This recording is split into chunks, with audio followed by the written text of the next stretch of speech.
Hello, and welcome to Exploring Journalism's Future, a podcast powered by the Institute of Media and Public Trust at Fresno State. I'm Professor Betsy Hayes, faculty in the Department of Media, Communications, and Journalism here at the university.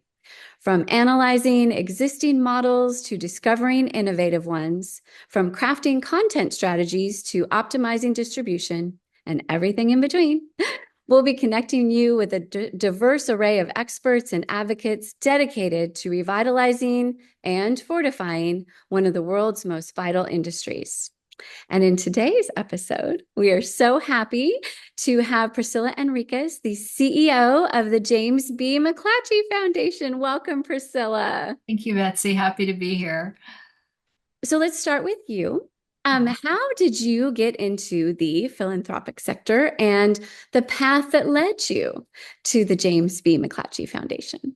Oh, wow. I think it was an intentional path, if that makes any sense. One of my very first jobs out of grad school, I had a small grant making pot of money. It was only $3,000, but it felt like a lot. And it had all this process behind it. But I remember I had so much fun managing that pot of money. And at the time, I was working for a nonprofit where we were supporting maternal and child health in the San Francisco Bay Area and working with a committee of doctors and nurses. And I have a master's in public health. So I thought that was going to be my career path. But it was actually the grant making bucket that would lead me to the next job, which also at the time it was when the California Endowment was just first formed, and they had to release a lot of dollars into the community. And so at that juncture in its history, there were a lot of regranting organizations created. And so I went to one, had a lot more money than the 3,000, and that just continued along. That seemed to persist. And what led me here was I was at a job where I worked with many donors, and one of those donors was Susan McClatchy, who is the late James B. McClatchy's wife. She's still alive and feisty and serving as our wonderful vice chair. And we just had a very casual conversation. And I thought, well, maybe I should throw my hat in. And the next thing you know, the rest is history. Oh my goodness. I love it. I love it. I love it. So, what is the mission of the McClatchy Foundation? What is Oh, it all about? yeah. Well, the mission today is, if you go on our website, it says we stand with the people of the Central Valley by investing in education and active civic participation in our democracy. And the foundation was founded in 1994 by James and Susan. He was born in Sacramento, but he lived much of his growing up childhood in Fresno and had such a love and affection for the San Joaquin Valley. And of course, he was a journalist and writer, and he wrote about migrant farm workers and the labor camps back in like the 30s and 40s when, Cesar Chavez was organizing, that whole labor movement was starting. And I think what struck him the most was children and the living conditions. And because he was a firm believer in education and a fulfilling livelihood, he felt that education was a pathway to economic prosperity and active civic engagement. And obviously, being a journalist and part of the then McClatchy family-owned media company, felt that journalism, First Amendment, which we have recast as community-powered journalism, was critically important in our democracy. So, Yes, absolutely. And the foundation has made huge investments in journalism and even created its own news site, the Central Valley Journalism Collaborative. So talk to us a little bit about those investments. yeah. And so, when Susan talked to me, one of the interesting opportunities I saw was that this is a sunsetting foundation. Basically, what that means, and there's a growing movement of sunsetting foundations across the country. Oh, We are spending down every penny, all of our assets. And so when I came on board, I knew I had to come up with a strategic plan. mhm. And then there was a lot of internal capacity building of the organization too at the same time. But when we landed on our sunset strategy, we dubbed it a sunrise because we want to leverage our spend down. We know that the Central Valley is a philanthropic desert as well as a news desert, and it needs philanthropic investment in a big way. Mhm. And so one of our key, what we're calling anchor strategies, anchor partners, is we wanted to launch the Central Valley Journalism Collaborative. The trigger there was when the McClatchy Media Company declared bankruptcy. And there was really great, genuine concern in the community among civic leaders, like what is going to happen to transparency, accountability, fact-based reporting on the news, local news. What if a hedge fund comes in and buys the paper? What's going to happen? And so, and because I feel I've learned too, is that there's such a richness and cultural history of the Central Valley that is misunderstood in our state.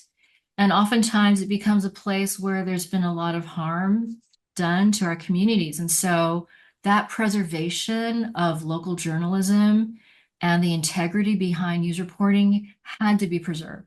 So that was the main trigger, was the bankruptcy. And then we decided to do some learning, you know.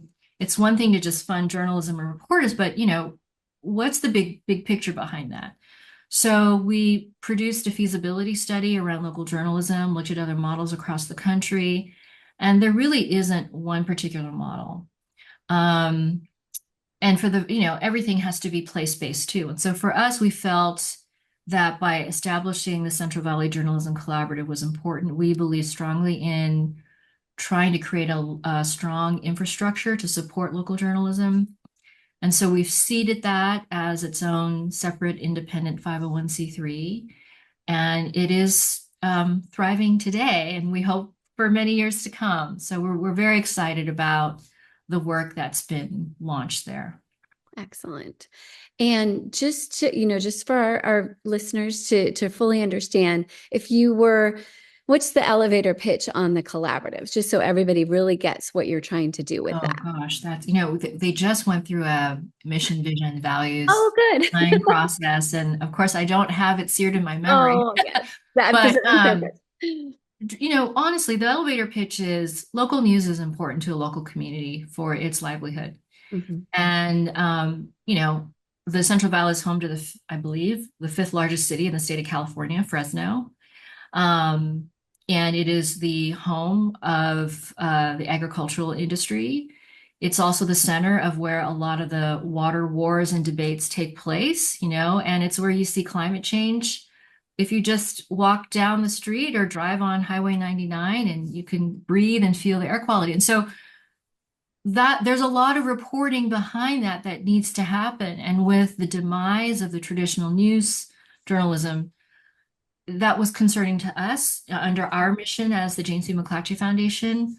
And so this is my long-winded elevator pitch to you, but essentially it really was just about local news for local communities for a strong livelihood.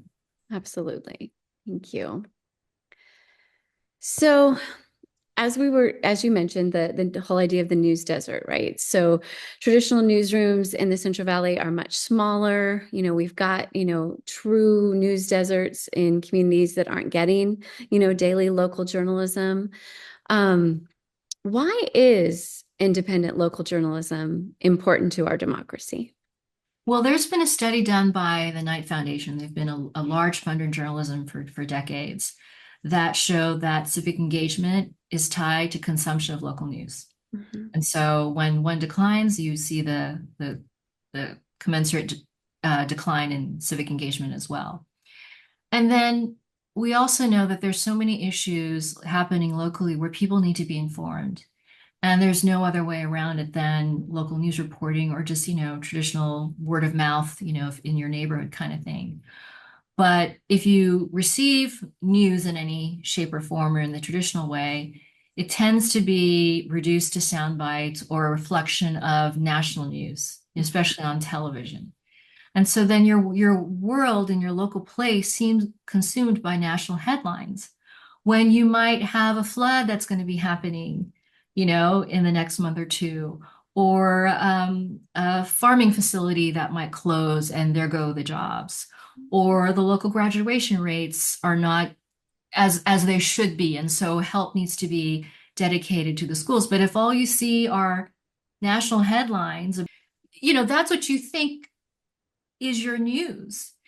Um, One of the things that we're really proud of at the Central Valley Journalism Collaborative um, is they launched a digital news site in Merced. Some see, there's a UC Merced there now. Some also see Merced as the terminus of Silicon Valley. Mhm. Um, but if you recall, in January of 2023, there was a life-changing flood in Planada that devastated a very low-income, mostly Latino immigrant farm worker community. And fast forward to what is it, September of 24, those residents still don't have the resources to recover from that. They're still, and the Merced Focus, which is the name of the news site, has done some amazing reporting on that. That's local news. You're not going to get that on ABC News or even in your social media accounts. And so it's important for the collaborative to report on those stories that matter to the people who live there, because it's a make or break situation. I mean, those families lost everything. Um, Another story I like to share, which is very, very local, is in your own community. And in Merced, there is a mall, right? A big mall. Like many malls across the country, they're also seeing declining, people going there because everyone's doing everything online. But that was the number one story. People wanted to know what was happening to the Merced Mall. Again, this is in your backyard. And so, and these are the issues that people may go to their local electeds on what matters to them in their local communities. And so, and this is who we are as a country and as a democracy, that these matters, as complicated as a flood to as simple as your local mall, really make a difference that people care about. Absolutely. And these are stories they need to have, right? Stories Right. they need to know about. Yeah. Right, exactly. So, when you are funding journalism organizations, um, is it important that their mission and values align with the McClatchy Foundation's philanthropic goals? And how does that all sort of play into those decisions? Wow, that's a really great question. I mean, I want to say yes, but we don't use that as a filter in any way. I Okay. mean, it's not like checking a box. Obviously we want to be values aligned, and anyone that we partner with, we see as a major actor in the community, advancing not just their mission, but our mission by default too, and as I shared with you in the beginning, it's pretty broad, active civic engagement in our democracy, supporting education and standing by the people of the Central Valley. So it's kind of uncomplicated in that way. And, a lot of news sites they're just diligent and hardworking, trying to cover all these major stories. I think of SJV Water is another one, is an example. Lois Henry is just this dedicated, diehard reporter covering water issues, and she's probably one of just a handful nowadays. I think the traditional newspapers used to have that beat. Now you might have climate change. I think that's happening, but because water has been such an important issue in the state, especially in the Central Valley, um, we see that as values aligned with our mission and the work that she's doing, but we don't use that as a filter in any way, I think it's more our belief in them Got it. and the work that they're doing. Okay. Yeah. So, philanthropic supportive journalism is, not a brand new idea, but it is not, an old idea. But it's, been around a little while now. So we have a little bit of history, and we have several different models throughout the country. And several of them, of course, are doing really, really well. And it's very exciting. It's a little early to call that, the magic bullet and save, the savior. But I'm a little curious as to, what your crystal ball says as far Um, as, how how long can philanthropic supportive journalism work? Is it, something that we should, as a society, be doubling down on? Kind of where are you at as far as how effective this model will continue to be? Yeah, I think it's here to stay. And one of the key things I think in philanthropy, philanthropy loves their program areas, whether it's education or healthcare or the environment. But we know when you fund those, you're also funding journalism. They may not identify as a quote journalism funder, right? And as I shared in our mission, we don't mention journalism. We say civic engagement in a democracy. And I think it's here to stay because the conversation about preserving our democracy has been so important in this particular election. Mhm. And I think a lot of that has also been tied to the rise in social media and the spread of misinformation and disinformation, coupled with the demise of the traditional newspaper. So that's been such a cornerstone in our communities and in our country. Um, I know people talk about all kinds of business models, but I think philanthropy for now is here to stay. There's this huge initiative called Press Forward that was launched last year. So you've got a number of big funders making great investments just to start, small, like Central Valley Journalism Collaboratives across the country. Um, and that's being influential, I think, in the philanthropic space, and rightly so. And yeah, I mean, I think philanthropy can actually influence journalism, the type of journalism funding that is out there. We see ourselves as a way to also create and preserve newsroom jobs. So it's an economic driver, Yeah. so it's an inclusive economic strategy as well. I think there's so many ways you can cut across journalism per se in philanthropy. Mhm. Thank you. And you mentioned something a second ago that's a beautiful segue to a couple of questions I really wanted to pick your brain about. Okay. Um, let's talk about the trust issue Uh, and um, what can what can be done to rebuild public trust in journalism? Well, maybe start there. It's really tough because I think trust is a loaded word and it's been hijacked. Mm, Um, the trust, truth, etc. I don't have a complicated answer. I think that the answer is journalists need to continue doing what they're doing, which is reporting. And that's one of the things I learned as a funder.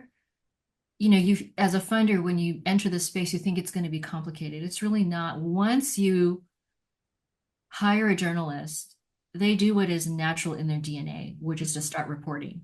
And once you start reporting, you're generating news. Once you're generating news, you're engaging the community. And so like you can see the effect that this has. Um, I don't think there's anything new, different, or fancy that journalism needs to do. Just stick to its core values and to fight and stand up. We know that journalists as a profession, journalism as a profession, and journalists as individuals have been attacked, killed in other countries. Um, and we just need to double down and report on those things happening. And funders, too, need to be mindful that this is an unfortunate trend. mhm, We see leaders maligning journalists. They're just trying to report on the news that is happening so we have an informed citizenry, in public. Um, I also think journalists can probably be more candid about the challenges that they're facing. mhm, And, people who are often the subject of a story that may not be favorable often find themselves on the defensive and attacking journalism. Um, but I think that's okay. I mean, that means they're doing their job, right? And that's what you want. And because otherwise I go back to the beginning of how we launched the collaborative, you will have a lack of transparency. You will have a lack of accountability. And that would then further lead to a declining trust factor in our communities. So it's just, journalists need to keep on keeping on. I mean, we have to support their work, and it really is as simple as giving a newsroom the resources to hire journalists. Thank you. So related, in these divided times, misinformation and disinformation are issues that often will confuse news consumers. And how does the foundation view these challenges, the misinformation and disinformation? Oh, we see it as a very real thing. I mean, you're seeing it already, multiple times in social media, and it's being amplified by AI. I think there's a lot of good that AI can do, and I'm learning, but we also know that there can be abuse of AI with images and voice recognition. I go back to, I mean, it's just crazy. I think when there was a magician who took downloaded some software and created a fake ad campaign using Joe Biden's voice to do some robocalls, right? And it took him 30 minutes to do that. Um, so it's the tools are out there to misinform and disinform people. And to counter that, that's why we need fact-based local journalism and reporters to report on the facts and clarify the misinformation, disinformation. Mhm. Because we have already seen the rise and spread of that piece. And what does that say about our democracy if we don't have a strong reporting force that can make things transparent and keep people accountable? Mhm. Absolutely. Yeah. Yeah. And, circling back to what we talked about before, about that's one of the other challenges with the news deserts, right? If the absence of someone to clarify and refute, disinformation and clarify misinformation, then the citizenry is left to their own devices, and sometimes perhaps maybe not have the tools, right, to discern between the truth and, a magician with some software. Yeah, I know. I mean, the fact that it was a magician, it just made me laugh, but it just tells you how easily accessible the tools are. Mm. And if journalism could be like that, if we could have the ease in supporting journalism and hiring reporters and reporting stories, and especially lifting up marginalized voices in communities, one of the things about our mission is we really care deeply about the multiracialness, multiculturalness of the Central Valley. I mean, our history is so deep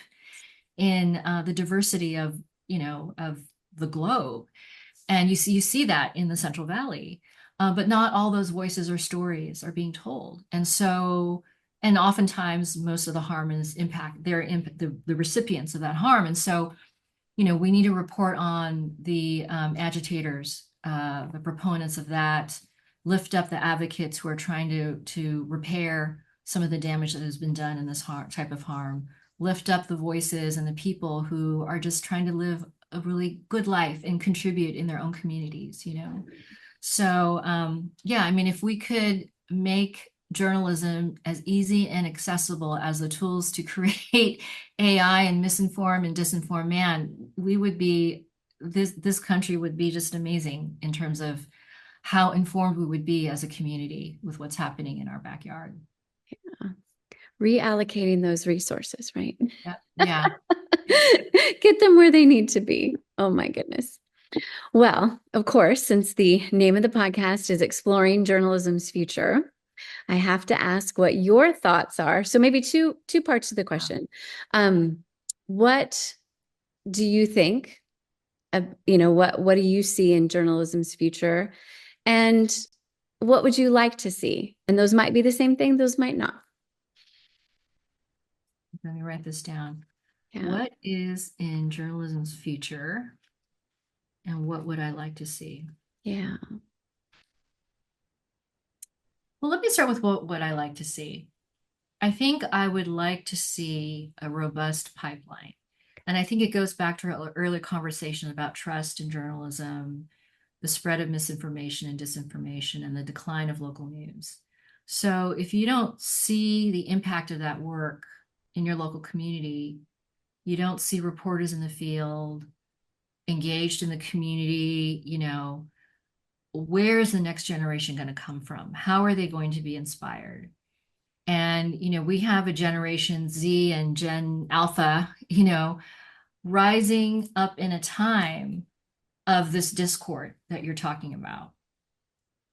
What does their democracy and civic engagement profile look like, if you will, in Mhm. 20 years?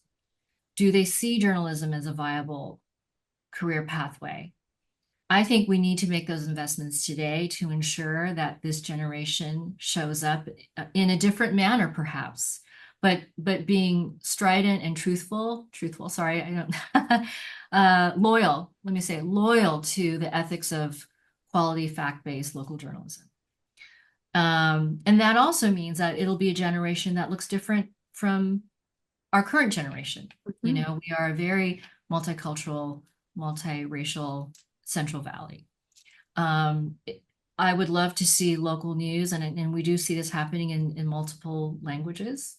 Um, and so, yeah, for me, the future is about the next generation. I think that's critically important. And they may innovate, and they are innovating right now. Social media is not going away. I think all of us are used to sound bites, and so like even um, our patience for how we want to receive information gets tested. If I don't get the headline in like 10 seconds or what have you, and even 10 seconds seems long, right? When you're scrolling. Um, but that's also my worry, right? And that people become accustomed to that, or they become accustomed to a TikTok video as the way to report news. But maybe that's okay, because this is the next, if this is the the next generation that engages in that tool, Mhm. how can they then improve on that tool for democracy and civic engagement through local journalism? You know, um, and then what is journalism future? Journalism's future. That's a tough one because I think sometimes, and I find myself, we cling to the past, right?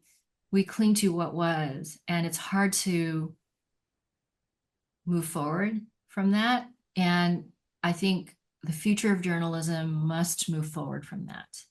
We're not going back to um, the daily print newspaper. I mean, Mhm. we've already seen that decline. There will be a rise in hedge fund-owned newspapers, and we know what that means. That means it's a focus on profit and not on public service. So as that rises, what else will rise in opposition to that, right? To preserve local news. And so I don't think everyone in the journalism space is there yet. Mhm. I think there are some advocates, and so how can we support those leaders, those thought leaders, those practice leaders in this space? Um, Future of journalism, it definitely is going to be like this on this tool. Um, I also hope radio. This is my plug for radio. Oh, good. My plug for radio.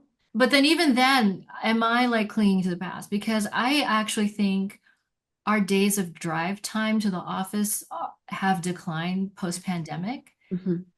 I don't know if we'll go back to those days where people are sitting in their cars for 2 hours to get to work. Who wants to do that, right? But that was a listening audience.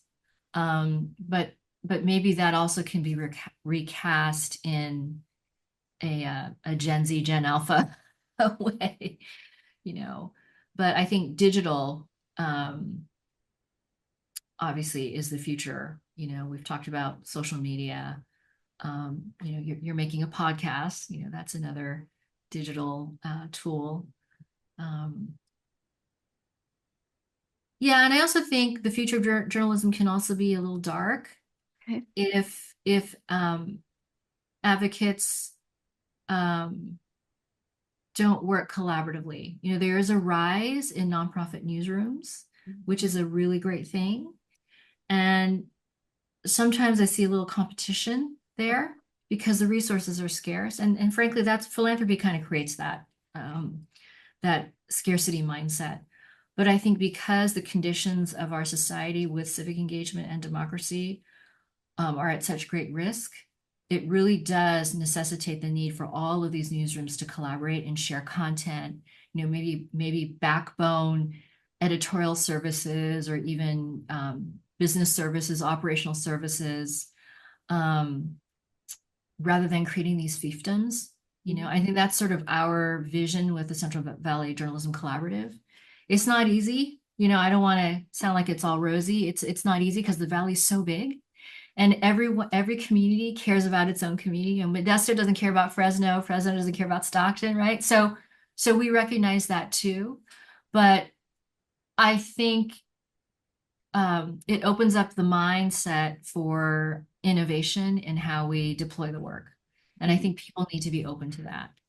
Yeah. No, and that's a really interesting point and strategy. Because, again, the past, the old models, Yeah. competition was one of the driving forces for Right. really Right. good journalism, Right. the scooping and the, Yeah. when's the last time you heard anybody talk about a scoop? Right.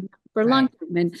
And that is perhaps a little bit of a tough mental shift, and I agree with you completely that collaboration is going to be a really big part of this puzzle and making all of the pieces fit.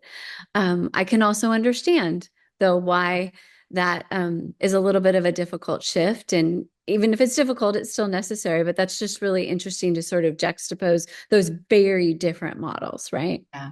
Yeah.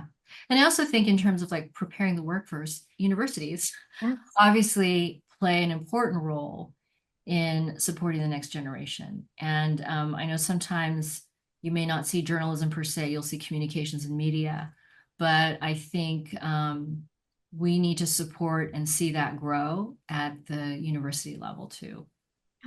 Absolutely. And that's one of the challenges, of course, we have in the department is, encouraging, folks to major in journalism and to be excited about the opportunities, even if we're not able to fully articulate Yeah, what those, future work opportunities or career opportunities are going to be for these folks. But still, igniting that inspiration and passion nonetheless. And it's sort of like, get these skills. It will work out. We're right. just not exactly sure how.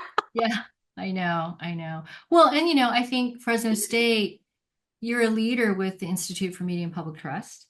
I think, I need to give that shout out to Jim Boren and working with the next generation of students of color, journalists of color, um, reporting about things that matter in their own communities and their own voices, So that's a future as well that I'd like to see. And you guys are seeding that at Fresno State. Mhm. So I think it's important to recognize that you guys are a leader, and we want it. We at JBMF want to see that amplified Mhm. across the valley.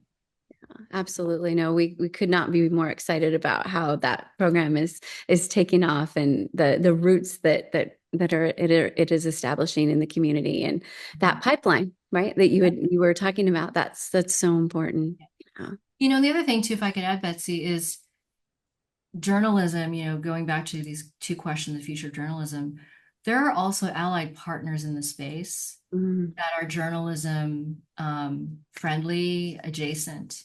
They may not lead with journalism, but they may lead with being a gatekeeper to a certain community mm, or a certain subject matter, healthcare, climate, etc.